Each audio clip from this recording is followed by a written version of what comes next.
Okay, I'm going to tell a story about time, and time is not what we think it is. And it isn't exactly that it's not what we think it is, it's a lot more than we imagine. Everything is more, and so much more, it's really different. And I have two, I call them mind stretchers. They're things that just help us expand how we think about it. You know, like on automatic, we get so tied up about the past and feel bad and worry in the present so much that we better do it right. And so it turns out okay in the future. And that's continuum thinking, you know, and that's how we think of time. Past, present, future. Well, the mind stretcher is start to think of the now, the present. The present is like a geometric, invisible point. It's now, now, now, now, now, now, now, now. It's always now. So if you get a hold of that geometric point and you realize it's all there is, that everything we think of as the past and the future and any other way we can think of anything is all contained now.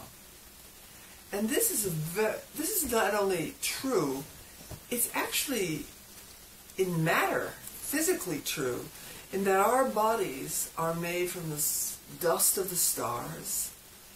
Our DNA is formed out of the little amoebas that swam in the sea. They're like our white blood cells.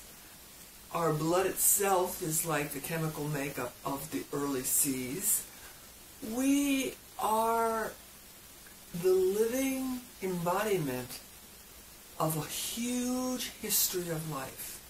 Every form of life has some link to us in our living body. That makes us more than just who we are. That makes us a compilation of all that is past. Simultaneously, as we are, we have incredible potential that is future.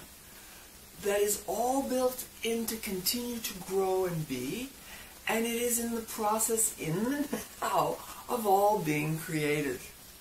So the now is a very powerful thing, and we have lots of ways it's become popular to talk about live in the now, and you know, it's sort of like a new age enlightenment kind of thing, which is of course true, but it's deeper, it's bigger, it's actually a different way of looking at life, because you can't make it another ideology. It is an experience that you yourself have released the boundaries of your mind to make the experience bigger.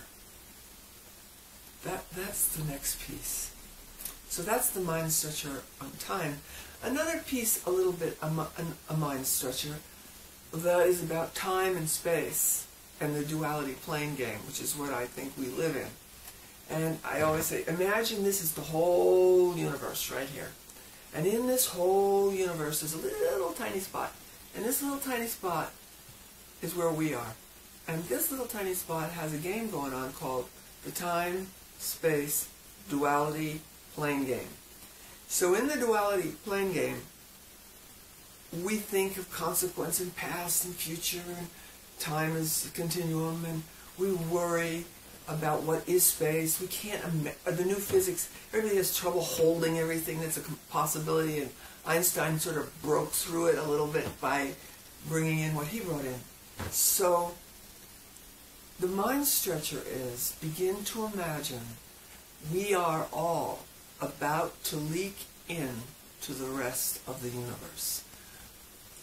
The boundaries on what we perceive are about to expand.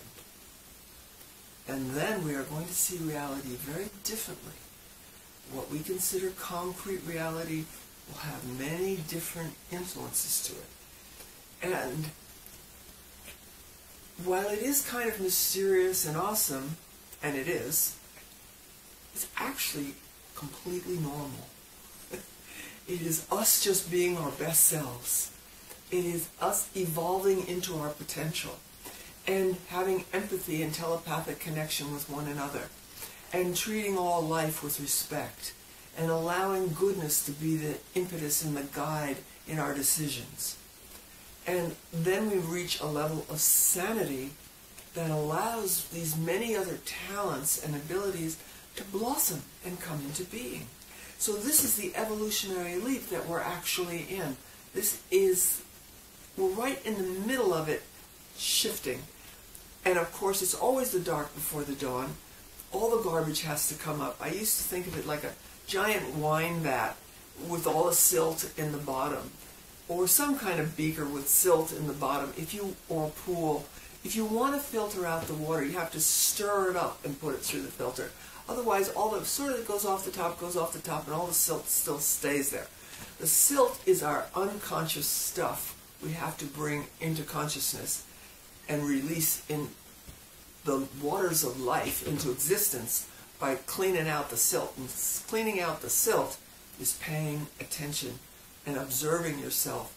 Why am I doing this, and is it good?